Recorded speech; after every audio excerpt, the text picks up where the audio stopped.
এক নম্বর হলো লা ইলাহা, আমি ইবাদত কারো করব না, আমি ইবাদত কারো করব না। আল্লাহ ছাড়া যতগুলো ইবাদত করে মানুষ, আমি কারো ইবাদত করব না। এটা হলো না বুদ, মানে ইবাদত কাউকে দেওয়া কি যাবে না। তাহলে দুই নম্বর কথা হলো ইল্লাল্লাহ, ইবাদত গুলো কার জন্য হবে? আল্লাহর জন্য হবে। তাহলে বলেন তো আল্লাহ ছাড়া কি কারোর জন্য ইবাদত করা যায় না? মাজারে কি সিজদা দেওয়া যাবে? এটা কি ইবাদত নয়? ইবাদত। তাহলে এখন আল্লাহরই ইবাদত করতে হবে, অন্যের ইবাদত করা। আচ্ছা বলেন তো, তাহলে লা ইলাহা ইল্লাল্লাহ বলে যে মানুষ সালাত পড়লো না, সেই ব্যক্তি লা ইলাহা ইল্লাল্লাহর রুকুনটা ফরজ, একটা হলো আল্লাহরই ইবাদত করব, আর কারো ইবাদত আমি। এই ফরজটা যদি যথাযথ না থাকে, ইতিবাচক এবং নেতিবাচক দুইটি গুণ একই হৃদয়ে সমাবেশ ঘটাতে হবে, যে আমি আল্লাহর জন্য ইবাদত করব, কারো ইবাদত আমি কখনো। মনে রাখা ভালো, আজকে বলে যাচ্ছে ইবাদত না করেন তাও ভালো, কিন্তু অন্যের ইবাদত করবেন এটা মেনে নেওয়া কি বলেন বলেন যাবে না। আপনি বেনামাজি আছেন, আমরা দাওয়াত চালাচ্ছি, আরেকজন দাওয়াত চালাবে, একদিন আপনি 40 বছর যদি হায়াত হয়, একদিন আপনি নামাজি হয়ে যাবেন। কিন্তু ওই মাজারপন্থী যদি হয়ে যান, আজকে কত মাজারপন্থী সাদা লুঙ্গি সাদা পাঞ্জাবি পরে বিশাল বড় থেকে শিরক কুফরি করে, ইসলামের ব্যাপারে বিদ্রোহ করে, ইসলামকে ঠাট্টা করে, ওই ব্যক্তির ইসলাম কখনো টিকতে পারে না। তা আপনি যদি মনে রাখেন যে ইবাদত অন্যের করা যাবে না, আর ইবাদত ছাড়াও নিজেকে লা ইলাহা ইল্লাল্লাহ মুসলিম বানানো যাবে না, অতএব লা ইলাহা ইল্লাল্লাহ বলে কোন মানুষ ইবাদত করবে না, তার লা ইলাহা ইল্লাল্লাহ কানা করিও বলল থাকবে না। এই জন্য তো বলা হয়েছে, কোন মানুষ যদি সালাত আদায় না করে, রাষ্ট্র সরকার তাকে ধরে নিয়ে যাবে, বাবা বলবে আমার ছেলেটাকে নিয়ে যান, ওকে বলবে সালাত পড়ো সালাত পড়ো সালাত পড়ো। ইমাম আবু হানিফা বলতে প্রতিদিন পেটাতে হবে আর সালাত পড়ার দাওয়াত দিতে হবে। কারণ লা ইলাহা ইল্লাল্লাহর বাস্তব রূপ হলো ইবাদত করা। লা ইলাহার বাস্তব রূপ কি ভাই? ইবাদত করা। অতএব যে ব্যক্তি লা ইলাহা ইল্লাল্লাহ বলল, সে বুঝতেই ব্যর্থ হয়ে গেছে যে লা ইলাহা ইল্লাল্লাহ মানে আমার মাবুদ একজন আছেন, আমি তার ইবাদত করব, আর এই ইবাদতগুলো অন্যের কখনো সম্পাদন করব না। যেমন ইবাদত ছাড়া বসে থাকাও যাবে না। তাহলে এখন বলেন তো, আপনার পরিবারের ছেলেগুলো, যেগুলো বয়স্ক ছেলে, যেটা মেয়ে বড় হয়েছে, এই মেয়েকে আপনি কি সালাত পড়ার ট্রেনিং দিয়েছেন? ক্যান্সার রোগে আক্রান্ত হওয়ার চেয়েও আপনাকে ভূমিকা পালন করা হবে। আপনি যদি বাধা হয়ে থাকেন, এই সালাত ছাড়া লা ইলাহা ইল্লাল্লাহ টিকবে না, সালাত তোমার পড়তেই হবে, না পড়লে আমার ভাই তোমার খানা দানা হবে না, সব বন্ধ করে দেবো, একটু চেষ্টাটা করে দেবেন। এর মানে বাড়ি থেকে বের করতে বললেন, চেষ্টার কথা বলেছি। এই চেষ্টা করেছেন যারা পিতা হিসেবে আছেন, যদি আপনার ছেলেকে এই মেসেজ দিতে না পারেন, আপনি ইবাদত করে নিজেকে বাঁচাতে পারবেন না। কারণ আপনি দায়িত্বশীল, আপনার পরিবার ব্যাপারে আপনাকে দায়িত্ব জবাবদিহিতা দিতে হবে, আমাকে দিতে হবে না। এই জন্য তারাই প্রকৃতপক্ষে লা ইলাহা ইল্লাল্লাহ বুঝেছে, যারা নিজে ইবাদত করে, পরিবারকে ইবাদত দিকে উদ্বুদ্ধ করে, পরিবার ইবাদত না করলে তাদের উপরে শাস্তি করে, শাস্তি চার্জ করে। এটাই হলো লা ইলাহা ইল্লাল্লাহর অর্থ, যে আমি আল্লাহ ছাড়া কারো ইবাদত করব না, আর ইবাদতগুলো আল্লাহরই করব। অতএব যারা এখানে ইবাদত করেন না, তারা প্রকৃতপক্ষে লা ইলাহা ইল্লাল্লাহর দাবিতে মুসলিম কি বলেন বলেন মুসলিম নয়। আর আমার জীবনে আমি বলি, কোন বেনামাজিকে আমি জানাজা দোয়া করিনি। কেন? বেনামাজি মুসলিম কি বলেন বলেন নয় নয় ভাই। এরকম বললে তাও স্পিরিট আসবে একটা ইমানে। আপনার ছেলেকে বলবেন এই বেনামাজি মুসলিম নয়, আর যদি মুসলিম বলেন তা কালেমা ভেঙে গেছে, একে তো মুসলিম নয়, তার মধ্যে মুসলিম বানিয়ে দিলেন, এইভাবে কালেমাটাও ভেঙে গেল। তাহলে বলবেন মুসলিম নয় বলে তাও নিজে রক্ষা পাবো, কিন্তু অন্যকে রক্ষা করতে গিয়ে নিজে ধ্বংস হওয়া ভালো নয়। আচ্ছা বলেন তো, আমি বেশি কিছু, আমি জেনারেল মানুষ, আমার কথা শুনলাম সালাত ছাড়া কালেমা থাকবে না, এখনো সালাত শুরু করলাম কি ভাই? যারা বুঝনেওয়ালা আছেন, যে ব্যক্তি সালাত সিয়াম হজ ইবাদত করবে না, তার লা ইলাহা ইল্লাল্লাহ 1000 বার বললেও টিকবে না। তাহলে যারা 5 ওয়াক্ত সালাত পড়েন না, এখানে আছেন হয়তো, তা বলেন তো আপনি কি লা ইলাহা ইল্লাল্লাহ বলে সালাত না পড়ে কি লা ইলাহা বলতে হবে ভাই? হবে না। আল্লাহর কাছে দোয়া করি, হে আল্লাহ, যারা এরকম সালাত আদায় করে না, তাদের অন্তরে ভীতি দান করে, তাদের মনের কালিমাগুলোকে দূর করে দেন, দিয়ে তারা মসজিদমুখী যেন হয়, এমন ভয় ভীতি তাকওয়া দান করে দেন। আল্লাহুম্মা আমিন। তাহলে আমরা বুঝতে পারলাম লা ইলাহা ইল্লাল্লাহর ভিতর কয়টি জিনিস আছে? রকম দুইটি। একটা হলো কোনো শিরিক করা যাবে না, দুই নম্বর কথা, তাওহীদ ছাড়া একাত্মবাদী আল্লাহর জন্য ইবাদত ছাড়া কোনো ইবাদত আল্লাহ গ্রহণ করবে না। এখন যদি বলি যে শিরক কয় প্রকার, আমার সঙ্গে আসতে আসতে এক তাবলীগ আলা ভাই আসতেছে, এক এক ট্রেনে এক এক সিট। বললাম কোথায় যাবেন? বলে বললাম বিরলেরা কোথায় যাবেন? তবলিগ জামাত। আমার কাছে আপনি কোথায় যাবেন? মানে আমি যাবো আজকে ঠাকুরগাঁও দাওয়াত। তো উনি আমাকে বললো আমি তবলিগ জামাত, আর আমি বললাম আমি সালাফি আকীদা। তো এক পর্যায়ে তাকে বললাম, মানে ভাই আপনিও মুসলিম আমিও মুসলিম, দয়া করে জান্নাত যাওয়ার বাক্যটা ইসলামের বিধিবিধান সবাই পণ্ডিত হবে তাও নয়, ইবাদত ভুল হয়ে যেতে পারে এটাও ঠিক, ইবাদত কমতি হবে এটাও ঠিক, কিন্তু বিশ্বাস পরিবর্তন হবে এটা মেনে নেওয়া যায় না। আপনি লোভে পড়ে ঘুষ খাইতে হতে পারে, কিন্তু আপনার বিশ্বাসে কি হলো? বিশ্বাসটা পরিবর্তন করতে হবে আপনার। তা আমি বললাম বলেন তো লা ইলাহা ইল্লাল্লাহ রকম কয়টি বলেন তো? উনি এত দলাদলি, আমি বললাম বহু দলের লোককে আমি 4টা দল করেছি, করে আমি বললাম বলেন তো আলেম সাহেব লা ইলাহা ইল্লাল্লাহর পরিপূর্ণ ডিটেইলস কেমন জানেন? লা ইলাহা ইল্লাল্লাহর অর্থ কি, লা ইলাহা ইল্লাল্লাহর রকম কি, লা ইলাহা ইল্লাল্লাহর শর্ত কি, লা ইলাহা ইল্লাল্লাহর দাবি কি, লা ইলাহার তাফসীর কি, লা ইলাহার মর্মার্থ কি, লা ইলাহার ভঙ্গকারী বিষয় কি, লা ইলাহার ত্রুটিযুক্ত বিষয় কি, লা ইলাহার পূর্ণতার জিনিস কি? কটা ভাই? 9টা। আপনি কি এই বাক্যগুলো কখনো শুনেছেন এরকম করে বলা লা ইলাহা ইল্লাল্লাহর উপর? যদি নাই শুনেন তাহলে মানবেন কি? এই জন্য রাসূলুল্লাহ সাল্লাল্লাহু আলাইহি ওয়াসাল্লাম মানুষকে জানাতেন, মানা না মানা তার ব্যাপারে, আল্লাহর ব্যাপার ছাড়িয়ে দিতেন, কিন্তু দাওয়াত তো সঠিকভাবে কোরআন হাদিস ভিত্তিক। অতএব আমার জানা মতো এই যে বইটা দেখছেন, এই বইটা কি আপনাদের বাড়িতে আছে? আকীদাতুত তাওহীদ, ডক্টর সালেহ ইবনে ফাওজান আল ফাওজান, সৌদি আরবের আলেম শায়েখ, এখনো মারা গেছেন। ফাওজান শায়েখ সালেহ ফাওজান বেঁচে আছেন। সালেহ আল মুনাজ্জিদ আর সালেহ আল ফাওজান বর্তমান সৌদি আরবের স্থায়ী শরিয়া বোর্ডের সদস্য হলেন এই শায়েখ। কোন মানুষ যদি, আমি এইভাবে বলি উদ্বুদ্ধ করার জন্য, কোন মানুষ যদি জান্নাত যেতে চায় এই বই গুণ, এই বইয়ের জ্ঞান যদি তার কাছে না থাকে, আল্লাহ জান্নাত যেতে পারবেন না।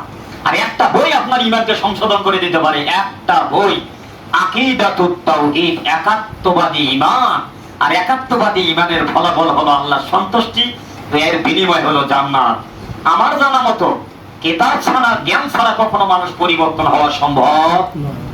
আমি আমার মসজিদে আলোচনা করতে করতে এই মসজিদের প্রতিটা পরিবারে বই থাকতে হবে, নাহলে পরিবার জান্নাত যেতে পারবে না।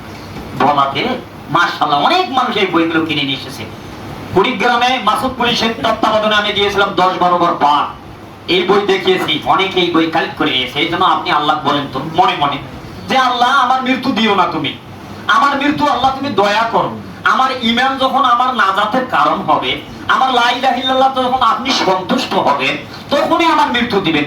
কিন্তু এই ঈমান না আসা পর্যন্ত আল্লাহ দয়া করে আমার হায়াতটাকে বাড়িয়ে দেন। এই দোয়া সর্বদাই করবেন, আল্লাহ কবুল করুন। বলেন আল্লাহুম্মা আমিন। বিশ্বাস করবেন কি ভাই, আপনার জ্ঞানের জন্য বলছি। 4 বছর আগে এই জ্ঞান আমার মাথায় ছিল না। জন্মগত মানুষ কি জ্ঞান পায় ভাই?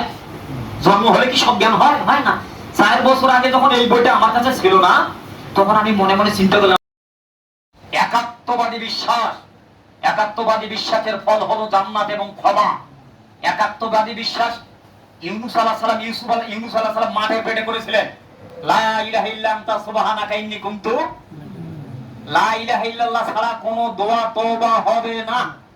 আস্তাগফিরুল্লাহ আল্লাযী লা ইলাহা ইল্লা হুয়াল হাইয়ুল কাইয়ুম, তওবা হবে না। কোন দোয়া করতে গেলে আল্লাহর বড়ত্ব ছাড়া যদি সেই শব্দ দোয়া করেন, সেই দোয়া আর কবুল হবে না। তাহলে তাওহীদের গুরুত্ব কতটা! এই জন্য তাওহীদ হলো মানুষের সফলতার বিফলতার মানদণ্ড। এই জন্য মনে রাখা ভালো, ফুলসিরাতের মধ্যে যখন মানুষগুলো, যখন কেউ মাঝখানে পড়ে যাবে, কেউ ধারে গিয়ে পড়বে, কেউ দ্রুত পার হয়ে যাবে, দ্রুত পার হওয়ার পরে ব্যক্তিগুলো বলবে, হ্যাঁ আল্লাহ আমাদের ভাই বাচ্চা ছাড়া ওখানে রয়েছে, আমার বাপ ফুলসিরাতে নিচে জাহান্নামে পড়ে গেছে। আল্লাহ বলবেন ইরজি, ফিরে যাও, যা দেখো যার 1 টাকা পরিমাণ ঈমান আছে, মানে তাওহীদ আছে, যার তাওহীদ 1 টাকা পরিমাণ আছে তাকে বের করো। এরপরে বললো আরো আমাদের ব্যবসা হয়ে গেছে, বললো এবার যা দেখো পরিমাণ যার ঈমান আছে তাকেও বের করো। এই জন্য হাদিসে আসছে আল্লাহ তাআলা আদম আলাইহিস সালাম করবে তোমার সন্তানকে জাহান্নাম থেকে বের করো, তখন বলবে কি বের করব? তাকেও বলা হবে পরিমাণ যার ঈমান আছে বের করো। এই জন্য হাদিসে আছে লা ইয়াদখুলুল জান্নাতা ইল্লাল ঈমান, ঈমান ছাড়া পশ্চিমকালে কোনোদিন জান্নাত যাওয়া যাবে না। এই জন্য তাওহীদ সম্পর্কে আপনাকে ঈমান রাখতে হবে, একাত্মবাদী ঈমান। একাত্মবাদ কোন মানুষ যদি জানে তখন সে ইবাদত ছাড়া দূরে থাকবে, কোশ্চেনকালে হতে পারে না। কি? আল্লাহ ইবাদত পাওয়ার মালিক, আল্লাহ একমাত্র আসমান জমিনের রব। আল্লাহর জন্যই আছে সুউচ্চ 99টি অতি সুন্দর নাম। এই নামগুলো সুউচ্চ গুণবলী দ্বারা সম্পৃক্ত। যখন আপনি ক্ষমা চাবেন তখন গফুর নামে ডাকবেন, যখন আপনি রিজিক চাবেন ইয়া রাজ্জাক নামে ডাকবেন, যখন আপনি দয়া চান তখন রহমান বলে ডাকবেন। তাহলে প্রতিটা নাম তার গুণ অনুপাতে আপনি ডাকবেন। তিনটা জিনিস যখন আপনি বুঝবেন তখন আপনি ইবাদত ছাড়া কোশ্চেনকালে থাকবেন না। তাওহীদে বুঝতে ব্যর্থ হয়ে গেছে, যার কারণে সালাত আমার ভালো লাগে না। আসল হলো 1 নম্বর তাওহীদ। এখান থেকে যদি না যান তাহলে এটা হবে না। তাওহীদ বুঝতে প্রথম দিকে গোলক ধাঁধা মনে হবে, বোঝা খুব জটিল ও কঠিন মনে হবে। বুঝতে পড়তে পড়তে পড়তে এক সময় আপনার ব্রেন ফ্লাশা হয়ে যাবে। এইজন্য তাওহীদ সম্পর্কে সর্বপ্রথম আপনাকে জানতে হবে। 2 ওয়াতাতুহু রাসূলুহু, রাসূলগণের আনুগত্য করতে হবে। ওয়াকাবুলু শারাইহি, শরীয়তের সমস্ত বিধিবিধানগুলো গ্রহণ করতে হবে। এটা হলো দ্বীন কায়েম। আর জামাতে ইসলাম বলে রাষ্ট্রে দ্বীন কায়েম। আর কোরআন হাদিস বলে যে ব্যক্তির মধ্যে আল্লাহ তাআলার তাওহীদ, রাসূলগণের প্রতি ঈমান, শরীয়তের হালাল হারাম জায়েজ না জায়েজ মানতে হবে, তবেই দ্বীন কায়েম হলো আপনার ভিতরে। কোন মানুষ যদি পরিবারের দ্বীন কায়েম করে তাহলে তার পরিবার নিশ্চিত খারাপ মানুষগুলো ভালো হতে বাধ্য হবে, কারণ দেখবে যে আর বসে থাকা যাবে না। এবং এ সম্পর্কে ইবনে তাবারি কি বলেছেন? কালেমা যারা মানলো আর ইবাদত করে নিজের দ্বীনকে যারা রক্ষা করতে চায়, ইসলাম পরিচয় দিয়ে যারা ধন্য হতে চায়, তাদের আরেকটা গুণ। ইবনে তাবারি, জারি তাবারি সবচেয়ে বড় তাফসীর গ্রন্থ আরবি জগতের মধ্যে। এখানে বলছে আনি আমালু বিহি মা শুরিয়া ওয়া ফুরিজা। আপনি যদি দ্বীন মানতে চান তাহলে আপনার সর্বপ্রথম ফরজ ওয়াজিব আমলগুলো কি করতেই হবে। তাহলে দ্বীন কায়েম করা মানে কি ভাই? রাষ্ট্রে নয়। দ্বীন কায়েম মানে নিজের ভিতরে ফরজ ওয়াজিব সুন্নাত যত ইবাদত আছে সবগুলো নিজের ভিতর আগে প্রতিষ্ঠিত করতে হবে। এটাই হলো দ্বীন কায়েম। এই সম্পর্কে আব্দুল ইবনে বাস রাহিমাহুল্লাহ বলছেন যে ওয়ালাইকা আন তাখুযুল ইসলাম, তুমি ইসলামের প্রত্যেক বিষয় গ্রহণ করো। দ্বীন কিভাবে কায়েম হবে নিজের ভিতর দেখেন। সুদ খাওয়া হারাম, বেস্টিনি ব্যবসা হারাম, সুদি ব্যবসায় লেনদেন থাকা হারাম, কেউ লাভ দিবে লাভের বিনিময়ে লাভ খাটানো এটা হারাম। আপনি এই বিষয়গুলো দেখবেন যে আসলে কি ইসলামের প্রতিটি বিষয় আমি ধরেছি নাকি ধরিনি। যদি না ধরেন তাহলে এক অংশ ইসলামের আছে আর এক অংশ ইসলাম ছাড়া আছে। কোন মানুষ যদি ইসলামের একটা অংশ মানে আর একটা অংশ না মানে, তাহলে কোশ্চিন কালো মানা অংশটাও টিকতে পারে না। এই জন্য বলছেন যে তুমি ইসলামের প্রত্যেক দিক বিভাগ গ্রহণ করো। ওয়াল ইসলাম কুল্লুহু ওয়ালা তাখুযুল জানিবান দুনা মিন জানিবিন। শোনো, ইসলামের একটা অংশ মানবা আর একটা অংশ মানবা না, এটা কখনো দ্বীন তোমার ভেতর থাকতে পারে না। বাস্তবতা বলছি, মানুষ যখন কোনো অপরাধ করে অন্তর তখন একটা কালি পড়ে যায়, কালি পড়ে যায়। যারা আত্মসাৎ করে হাদিস বলার সময় নেই। অন্তরে একটা আত্মসাৎ করলে অন্তরে দাগ পড়ে, কিয়ামত পর্যন্ত সেই দাগ বিলুপ্ত হয় না। মানুষ যখন মিথ্যা কথা বলে অন্তরে তখন রেখাপাত হয়। ধীরে ধীরে এই অপরাধগুলো করতে করতে মানুষও আর ইবাদত বন্দেগী ভালো লাগে না। মানুষের অন্তরে রোগ হওয়ার কারণে এই সমস্যাটা সৃষ্টি হয়। অতএব যে ব্যক্তি এই রোগে আক্রান্ত সে ইসলামের প্রতিটি বিষয় গ্রহণ করতে পারবে না। এরপরে বলছেন জানিবান ওয়ালাল আহকাম ওয়ালা তাদুল আকিদাতা বাল খুদিল ইসলাম। কেউ যদি শুধু ইবাদতই করে, হুকুম হাকাম মানে আকীদা নাই, তবু তার ইসলাম থাকবে না। বরং বাল খুদিল ইসলামা ওয়াল আমালা ওয়াল আকিদাতা, ইসলামও গ্রহণ করতে হবে, আকীদাও গ্রহণ করতে হবে, হাকাম হুকুম যা আছে ইসলামের তা মানতে হবে, তবেই হবে ইসলাম। এরপরে শায়েখ বলেছেন আমালান ওয়া আমাদি আকীদাতা ওয়া জিহাদান ফি সাবিলিল্লাহ। খুব অত্যন্ত গুরুত্বপূর্ণ এই বিষয়ে অনেক কথার দরকার। জিহাদ নামে যে বাংলার মাটিতে আজকে চলছে সব জঙ্গিবাদ সন্ত্রাস।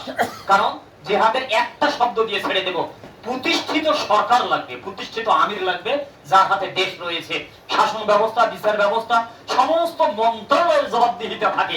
ওই রকম ছেড়ে যদি কোনো ব্যক্তি বসে যদি জিহাদের আদেশ করে তবে সেটা জিহাদ হবে। আর যদি ওই রকম দেশে শাসক ব্যতীত কোনো ইসলামিক দল, কোন সংখ্যা যদি 5 কোটি হয়, তারা যদি জিহাদের ডাক দেয় তাহলে এটা চরমপন্থী বা সন্ত্রাসী বলে আখ্যায়িত হবে। জিহাদ বুঝতে আমাদের মুসলিম মিল্লাতের ভুল হয়ে গেছে। এর কারণে রাজনৈতিক ইসলামিক দলগুলোর অপব্যাখ্যার কারণে বিশুদ্ধ মানুষগুলো বুঝতে বাধা হয়েছে। তাহলে আমরা বুঝতে পারলাম যে আমাদেরকে আকীদা আমল সব গ্রহণ করতে হবে এবং আমাদেরকে কোন অংশ বাদ দিয়ে কোন অংশ ধরতে হবে এটা করা যাবে না। এবং জীবনের ধর্মীয়, রাজনৈতিক, অর্থনৈতিক প্রতিটি ক্ষেত্রে ইসলামের বিধানে অনুসরণ করতে হবে। যে করতে পারলো সেই ব্যক্তি দিন কায়েম নিজের ভেতরে করে ফেললো। তার মানে বোঝা যাচ্ছে অত্র বিবরণ থেকে দিন কায়েম করা নিজের পক্ষে সম্ভব। রাষ্ট্র সরকার আপনাকে বাধা দিতে পারবে না, এরকম বাধাও দেয় না। কারণ আমি দিন মানব, তাতে অন্য ব্যক্তির কি আসে যায়।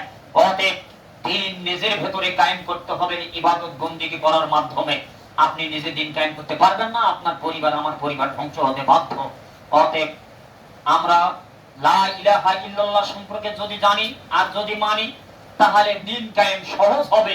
এই পথ আর পন্থা প্রক্রিয়াগুলো যদি কমতি হয়ে যায়, তাহলে কখনো লা ইলাহা চূড়ান্ত ফয়সালা হবে না। অতএব আসুন আমরা লা ইলাহা ইল্লাল্লাহ সম্পর্কে পড়াশোনা করি আর লা ইলাহা ইল্লাল্লাহ তাফসীর মর্মার্থগুলো জানার চেষ্টা করি। এর এক নম্বর লা ইলাহা ইল্লাল্লাহ আমি যে দুইটি বিষয় বললাম, একটা হলো রুকু, একটা হলো না বোধক, একটা হলো হা বোধক। আটটা রয়েছে আর শর্ত। শর্ত বুঝে, আপনি এই জমিটা কিনবেন, 2 লাখ টাকা দাম জমি কিনে নেন, শর্ত করে দেওয়া হয়েছে। 2 লাখের 1 টাকা যদি কম দেন, কিছু মানুষ আছে না, হবে না, শর্ত হয়নি। শর্ত যদি কেউ কোনো মানুষ না মানে, তাহলে তার লা ইলাহা ইল্লাল্লাহ কখনো থাকবে, কখনো থাকবে না, কখনো অন্যায় করবে, কখনো ন্যায় করবে। আজকে বাংলার মুসলিমদের অবস্থা প্রায় এইরকমই হয়েছে। তার মৌলিক কারণ হলো লা ইলাহা ইল্লাল্লাহ বুঝতে ব্যর্থতা। লা ইলাহা এক নম্বর রকম হয়েছে আল ইলম মানাফিলিল জাহাল। ইলম যদি থাকে তাহলে ভালো আর মন্দ বোঝা যাবে। ইলম যে ব্যক্তির নাই, নেওয়ার চেষ্টা করে না, সে ব্যক্তি কখনো লা ইলাহা ইল্লাল্লাহকে রক্ষা করা সম্ভব নয়। তাহলে লা ইলাহা ইল্লাল্লাহ প্রথম শর্ত হলো জ্ঞান অর্জন করা। জ্ঞান ব্যতীত কখনো জাহিলিয়াত বোঝা, হক বোঝা, বাতিল বোঝা কখনো সম্ভব নয়। তাহলে আপনি লা ইলাহা ইল্লাল্লাহ জ্ঞান নিয়ে আসবেন, এরপরে কবুল আপনি গ্রহণ করবেন। কি গ্রহণ করবেন? সালাতের কথা বলা হচ্ছে।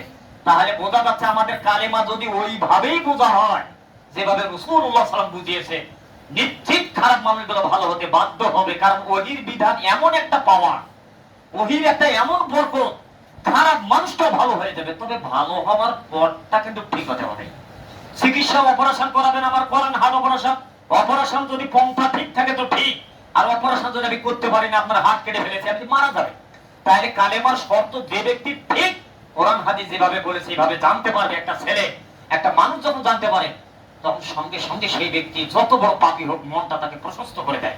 তখন আল্লাহ তাকে ইসলাম মানার জন্য সহনশীলতা করে দেয়, দয়া করে তার প্রতি এগিয়ে আনার জন্য আল্লাহ বলে যাও সাইয়াহদিন, আমি তোমাকে হিদায়াত দিয়ে দেব।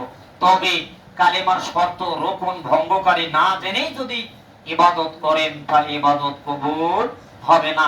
আজকে আপনার আর আমার সমস্যা হলো লা ইলাহা ইল্লাল্লাহ, কারণ আপনিও জানেন না লা ইলাহা ইল্লাল্লাহ, আমিও জানি না লা ইলাহা ইল্লাল্লাহ। অতএব আসুন, আমার জুমার সংক্ষিপ্ত আলোচনা হলো ইবাদত। সালেহ আল ফাওজানের কথা দিয়ে শেষ করে দেব। আকীদা পূর্ণ না হওয়া পর্যন্ত ইবাদত করলে ইবাদত কবুল হবে না।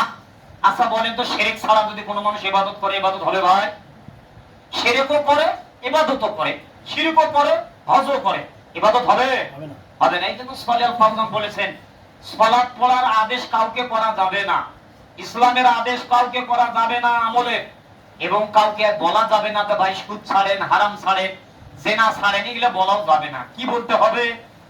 কোন মানুষের যদি আকীদা পরিশুদ্ধ হয়ে যায়, তাহলে এমনিতেই আকীদা তাকে উৎসাহিত করবে আমলের প্রতি এবং অন্যায়কে ছাড়ার প্রতি। অতএব আকীদা ছাড়া কোন মানুষ আমল করতে পারবে না। যদি করে তাহলে তার আমল গ্রহণ হবে না। প্রমাণ, ইন্নাহু মাইশরিক বিল্লাহ, যে ব্যক্তি শিরিক করে, ফাকাদ হারামাল্লাহু আলাইহিল জান্নাহ, তার জন্য জান্নাত হারাম হয়ে যায় এবং তার আমলগুলো কি হয়ে যায় জানেন? ওয়া ইয়াহবাতা আমালু, তার সমস্ত আমলগুলো ধ্বংস হয়ে যাবে। আজকে আমরা কি করেছি জানেন? 30-40 বছরে আসি সালাত ধরেছি, সালাত পড়িনি, জ্ঞানও নাই, হাতের সালাত হঠাৎ আসি ধরে নিয়েছি।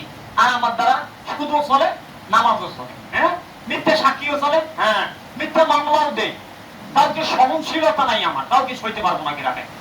এইরকম মন মানসিকতা হওয়ার একমাত্র কারণ হলো এইগুলো। কারণ আপনি ওভাবে জানেনও না,